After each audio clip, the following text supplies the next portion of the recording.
کوئی بدعقیدگی کی تعویل کیا کر لے گا، کوئی منہج کے انحراف کی تعویل کیا کر لے گا، کوئی خارجیت کی اخوانیت کی تعویل کیا کر لے گا میرے بھائیوں؟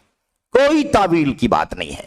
کوئی جھگڑا فقہی مسئلے کا ہوتا، کسی مسلکی اختلاف کا مسئلہ ہوتا، ہم سے زیادہ روادار کوئی نہیں ہے دنیا کے اندر، ہم سے زیادہ روادار کوئی نہیں ہے۔ ہم کبھی بھی آمین رفع دین اور اس کے علاوہ پیروں کو ملانے یا ایسے ہی اس طرح کے جو مسائل ہیں، ان مسائل کو کبھی ہم نے افتراق یا انتشار کا سبب نہیں بنایا۔ الحمدللہ آج بھی ہم ہے نا حنفی مسجدوں کے اندر، دیوبندی مسجدوں کے اندر حسب ضرورت نماز پڑھ لیتے ہیں، ہم سے زیادہ روادار کوئی نہیں ہے۔ یہ جھگڑے مسلک کے نہیں ہیں، یہ جھگڑے فقہی مسائل سے متعلق نہیں ہیں، بلکہ یہ جھگڑے سراسر عقیدے کے جھگڑے، یہ انحراف، یہ ضلالت عقیدے کی ضلالت، عقیدے کا انحراف ہے، یہ منہج کا انحراف ہے۔ میرے بھائیوں، جو شخص جس کا عقیدہ باطل ہو، جس کا منہج باطل ہو، جس کی فکر باطل ہو، ایسے شخص کی تعریف نہیں کی جائے گی۔ یہاں ایک بات اور بھی آپ کے سامنے بطور یاد دہانی میں کہہ دوں، آپ نے جدید مناہج کے کسی سیشن میں یہ بات پڑھی ہے کہ سلف صالحین کا طریقہ یہ نہیں تھا کہ اہل باطل کی کچھ خوبیوں کی تعریف کی جائے، اہل باطل کی کچھ خوبیوں کا بھی ذکر کیا جائے۔ ظاہر سی بات ہے کہ کوئی ایسا نہیں ہے جس کی کچھ خوبیاں نہ ہو، ہر آدمی کے اندر کچھ نہ کچھ خوبیاں ہو سکتی ہیں، لیکن ان خوبیوں کا اعتبار نہیں ہے جب آدمی کا عقیدہ باطل ہو، ان خوبیوں کا اعتبار نہیں ہے جب آدمی کا منہج فاسد ہو۔ ایسی صورت پہ خوبیوں کا ذکر نہیں کیا جائے گا۔ موازنے کا ضابطہ غیر سلفی ضابطہ ہے، موازنے کا ضابطہ صرف سلفی ضابطہ نہیں ہے، شرعی ضابطہ نہیں ہے۔ شریعت کا ضابطہ یہ ہے کہ موازنہ نہیں کیا جائے گا، اہل باطل، بدعقیدہ، بد منہج لوگوں کے کبھی بھی کی خوبیوں کا ذکر نہیں کیا جائے گا۔ یہ نہیں کہا جائے گا کہ ان کے یہاں عقیدے کا یہ انحراف ہے، یہ عقیدے میں گمراہ ہیں، یہ منہج میں گمراہ ہیں، یہ عقیدے کے اندر شرک و کفر کرنے والے ہیں، یا تقارب بین الادیان، یہودیت، عیسائیت اور اسلام کو آپس میں ملانے کا عقیدہ رکھتے ہیں، لیکن ان کے اندر فلاں فلاں خوبی پائی جاتی ہے، انہوں نے فقہ الزکات لکھی ہے، انہوں نے فلاں فلاں کتاب لکھی ہے، یہ کیا ہے، وہ کیا ہے۔ ان تمام باتوں کا ذکر نہیں کیا جائے گا۔ کیوں؟ اس لیے کہ اگر ہم نے ان کی خوبیوں کا ذکر کیا تو اس کا مطلب یہ ہوگا کہ ہم نے ان کے باطل عقیدے کو تسلیم کر لیا، ان کے باطل منہج کو میرے بھائیوں نظر انداز کر دیا۔ کوئی بات نہیں ہے، یہ عقیدہ باطل ہے چلے گا، یہ منہج خراب ہے تب بھی چلے گا، کیونکہ ان کی یہ خوبیاں ہیں، ان کے یہ کمالات ہیں۔ ہم نے اس سلسلے میں آپ کے سامنے وہ ساری باتیں پیش کی ہیں، یہاں اس کے اعادے کا موقع نہیں ہے، گفتگو لمبی نہ ہو جائے، اور بھی چند سوالات ہیں اس کا بھی تذکرہ آپ کے سامنے کیا جائے گا۔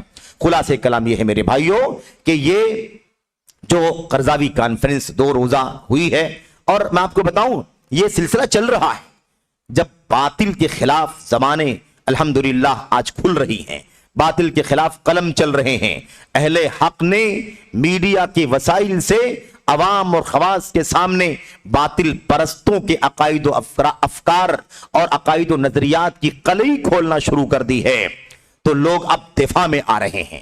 ہم ان کی عقیدے کا انحراف، ان کے منہج کا انحراف اپنے علماء کی زبانی سن رہے ہیں، عوام کے اندر بیداری پیدا ہو رہی ہے، لوگ ان کے عقائد سے توبہ کر رہے ہیں، لوگ ان کے منہج سے دور ہٹ رہے ہیں، تو اب یہ دفاعی پوزیشن میں آئے ہیں۔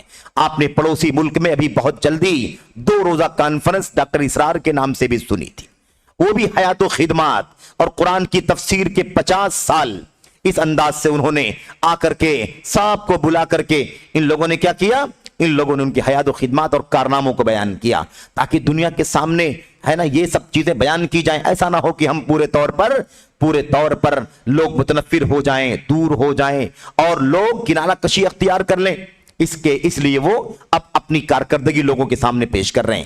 ایسے ہی یہاں پر میرے بھائیو ابھی جو کیرلا کی کانفرنس ہوئی ہے ڈاکٹر یوسف قرضاوی کے سلسلے میں، یہ بھی اسی حوالے سے ہوئی ہے کہ اب ان کے کارناموں کو اجاگر کرنا چاہیے، تاکہ ایسا نہ ہو کہ ان کے باطل کو کھولا جا رہا ہے تو لوگ متنفر ہو جائیں۔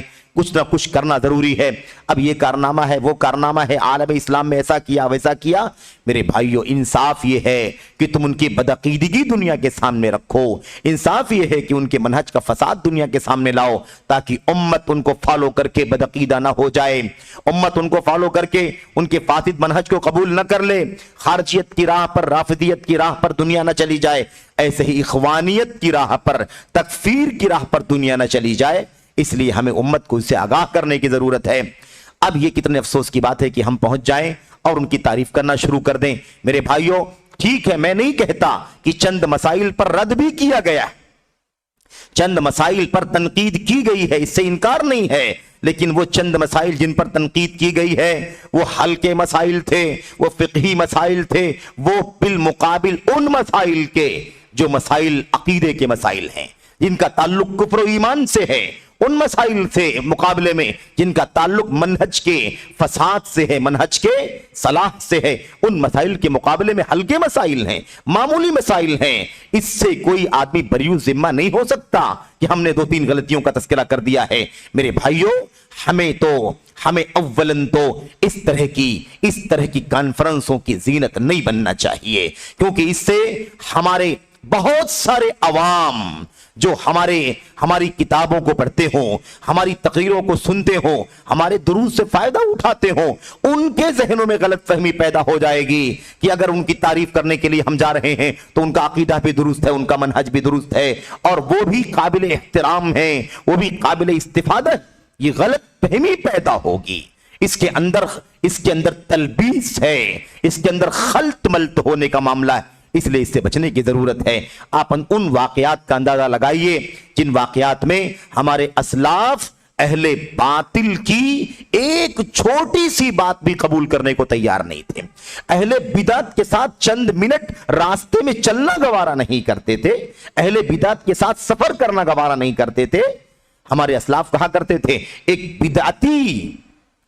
بدعتی میرے ساتھ اکٹھا ہو جائے، کسی کمرے میں، کسی گھر میں میرے ساتھ ایک بدعتی اکٹھا ہو جائے، مجھے یہ گوارا نہیں ہے، میرے ساتھ کوئی خنزیر رہے، میرے ساتھ کوئی کتا رہے وہ گوارا ہے، لیکن میرے ساتھ کوئی بدعتی رہے مجھے یہ گوارا۔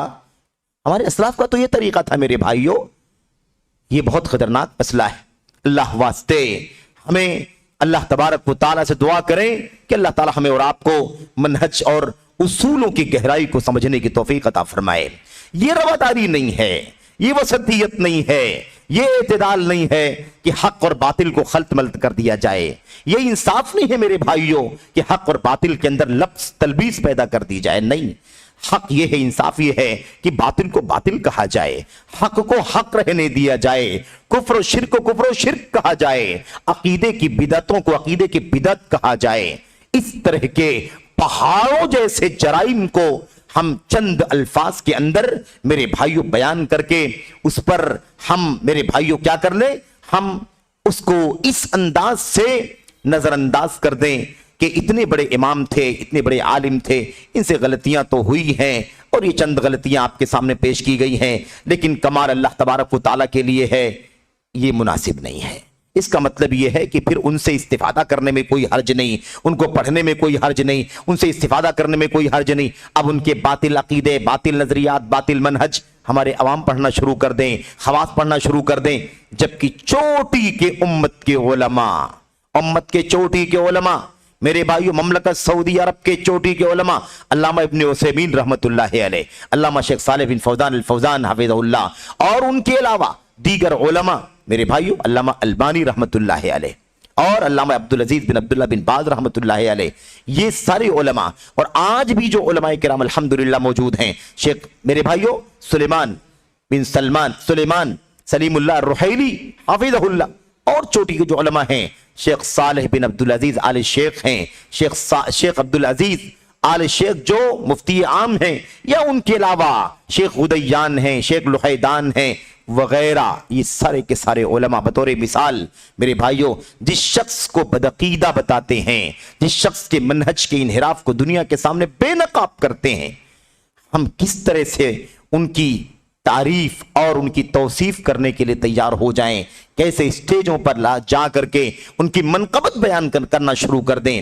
میرے بھائیوں، میرے بزرگوں، اگر بریو ذمہ ہونا ہے تو ہمیں ان سے برات کا اظہار کر کے بریو ذمہ ہونا ہوگا، ہمیں باطل سے برات کا اظہار، ہمیں بدعقیدگی سے برات کا اظہار، ہمیں منہج کے انحراف سے برات کا اظہار کرنا ہوگا، یہ ہماری ذمہ داری میرے بھائیوں، یہ ہماری ذمہ داری ہے۔ تو یہ سلفیت ہے اور یہ اخوانیت کے علم بردار ہیں۔ سلفیت اخوانیت دونوں کے اندر کوئی تال میل نہیں ہے میرے بھائیوں، اور ایک بات یاد کریں، علامہ ابھی شیخ محمد بن رمضان الحاجری حافظہ اللہ کہہ رہے تھے یہ عجیب و غریب بدعت دنیا کے اندر عام ہو گئی ہے کہ لوگ جو ہے نام، اصلی نام کے ساتھ ایک مزید نام کا اضافہ کرتے ہیں، اصلی نام کے ساتھ مزید نام کا اضافہ، سلفی کے ساتھ اخوانی سلفی، سلفی کے ساتھ جہادی سلفی، سلفی کے ساتھ علمی سلفی، سلفی کے ساتھ ایسا سلفی۔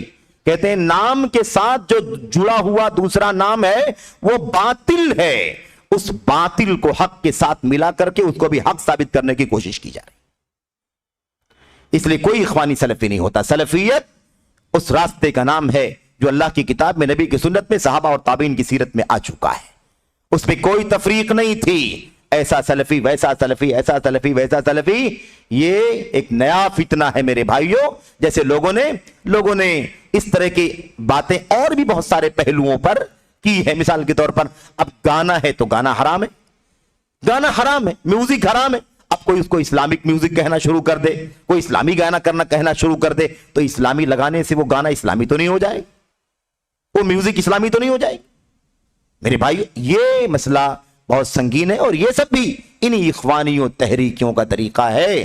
ان لوگوں نے اسلام کی شبیہ کو بگاڑنے کے لیے، اس کی سچائی اور حقانیت کو باطل سے خلط ملط کرنے کے لیے طریقہ اختیار کیا ہوا ہے۔ یاد رکھیں کہ یہ چیزیں سلفیت کو نقصان پہنچانے والی ہیں، سلفیت کی جڑوں کو کھودنے والی ہیں۔ عوام جو سلفی منہج سے جڑی ہوئی ہے ان کو شبہے میں ڈالنے کا کام ہے، انہیں کنفیوز کرنے کا کام ہے۔ میرے بھائیوں، ہمارا کام یہ ہے ہماری زبان سے کوئی ایسی بات نہ ہو جس سے باطل کو ایک ذرہ بھی مدد پہنچے، ہمارے قلم سے کوئی ایسی بات نہ لکھی جائے جس سے باطل کو ایک ذرہ حمایت پہنچے، ہمارے میڈیا سے، ہمارے دیگر وسائل سے، ہماری کسی بھی چلت پھرت دوڑ بھاگ سے کوئی ایسا کام نہیں ہونا چاہیے جس سے باطل کی حمایت ہوتی ہو۔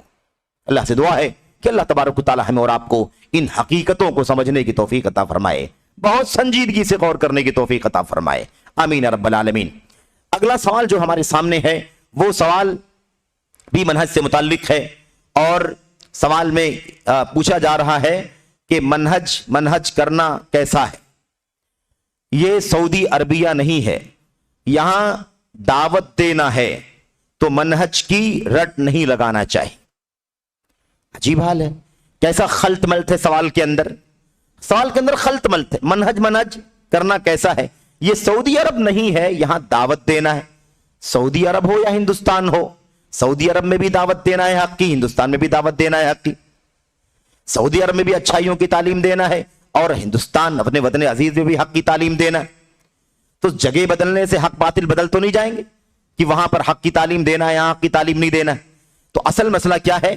یہاں دعوت دینا ہے، منہج کی رٹ اگر یہاں دعوت دینا ہے تو منہج کی رٹ نہیں لگانا چاہیے۔ کس بات کی دعوت دینا ہے؟ دعوت کس بات کی؟